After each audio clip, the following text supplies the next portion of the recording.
where does this idea that omega-6s, seed oils are inflammatory, are causing disease come from? Let's go back to the evidence hierarchy. I think, firstly, from an anecdotal point of view, a lot of people who believe that seed oils are bad, they've removed ultra-processed foods from their diet and they feel better. So I understand that. That's their lived experience. But I think they're wrongly attributing that benefit to the reduction of seed oils when in fact it's just the removal of ultra-processed foods from their diet. If you look at the strongest kind of arguments for omega-6s being inflammatory, all of this is in vitro animal study science. And as we mentioned earlier, not everything that happens at that level plays out in humans. We know from significant amounts of randomized controlled trials, if people substitute saturated fat for vegetable oils or seed oils, they reduce their risk of heart disease.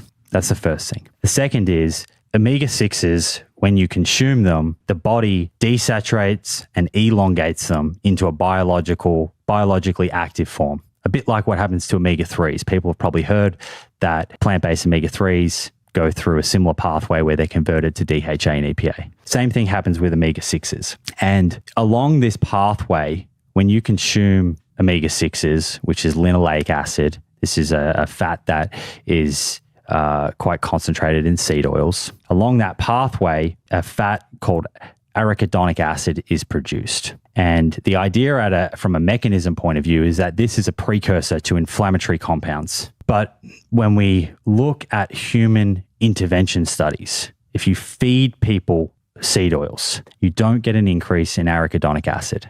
You don't see it. Secondly, if you feed people omega-6 linoleic acid, you do not get an increase in inflammatory biomarkers. That's probably the most important thing for us to think about here. It just doesn't happen. Despite the putative mechanism and what you see in vitro or animal studies, it doesn't play out in human studies.